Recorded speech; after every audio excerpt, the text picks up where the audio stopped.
এবার যে গজলটা গাওয়ার জন্য বলা হয়েছে এটা আমি নিজেই লিখেছিলাম এবং এই ব্যক্তি আল্লামা সাইদি রাহমাতুল্লাহি আলাইহি ওনার ইন্তেকালের পরে আমি হাসপাতালে গিয়েছিলাম ওনার লাশটা দেখার জন্য।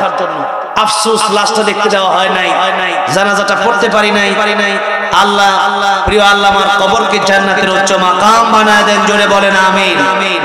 আমি বলেছিলাম আল্লামা সাইদি তুমি মরনি, শহীদ হয়েছো তুমি, এটাই জানি।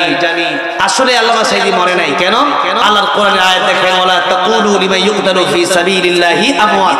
ফি সাবিলিল্লাহ, আল্লাহর রাস্তায় যারা মরে যায়, আল্লাহর রাস্তায় যারা ইন্তেকাল করে এরা মরে না, এরা শহীদ হয়। এরা কি হয়? শহীদ হয়। এরকম অসংখ্য অগণিত প্রমাণ আমার কাছে আছে। নবীজি সাহাবায়ে কেরামদের জীবনী হাদিস আমার কাছে আছে। সেখান থেকে নিয়ে আমি আল্লামা সাইদিকে নিয়ে এই গজলটা লিখেছিলাম। আল্লামা সাইদি রাহমাতুল্লাহি আলাইহিকে নিয়ে এই গজলটা লেখার পরে আমাকে অনেকে নিষেধ করছে যে আল্লামা সাইদিকে নিয়ে গজল গাওয়ার দরকার নাই। আমি বলেছি আল্লামা সাইদিকে নিয়ে গাবো না কেন? এই বাংলাদেশের অসংখ্য অগণিত মানুষ তারা আল্লামা সাইদির তাফসীর শুনে নামাজি হয়েছে।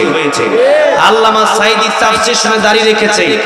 আল্লামা সাইদির তাফসীর শুনে তারা হারাম ছেড়ে হালালের পথ ধরেছে, জাহান্নামের অন্ধকারের পথ ছেড়ে তারা আজকে জান্নাতের আলোর পথ দেখেছে। জুড়ে বলেন ঠিক না? ঠিক।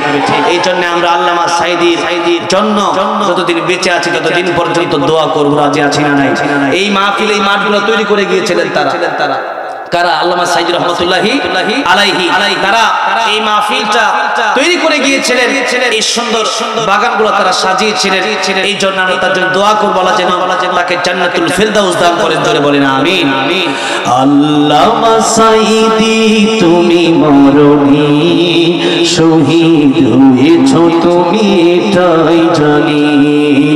আল্লামা সাইদি তুমি মরনি, শহীদ হয়েছো তুমি, এটাই জানি।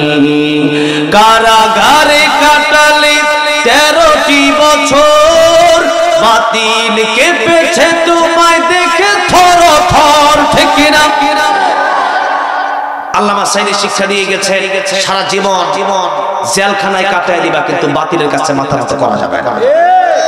কারাগারে কাটালে 13টি বছর, বাতিল কেঁপেছে তোমায় দেখে থর থর, তুমি যে ছিলে মোদের নয়ন মনি, শহীদ হয়েছো তুমি, এটাই জানি। আল্লামা সাইদি তুমি মরনি, শহীদ হয়েছো তুমি, এটাই জানি। দেখা তো হবে না আর এই জীবনে, দেখা হবে জান্নাতে ফুল বাগানে, এই আশা কবুল করো আল্লাহ তুমি, পড়েন আমিন। এই আশা কবুল করো আল্লাহ তুমি, শহীদ হয়েছো তুমি, এটাই জানি।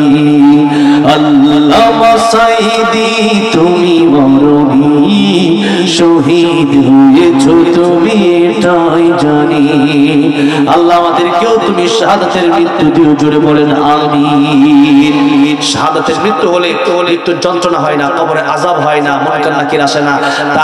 তার আল্লাহ পাক কিয়ামতের ময়দানে বিনা প্রশ্নে বিনা হিসাবে তাকে জান্নাতের মালিক বানায় দেয়। সুবহানাল্লাহ।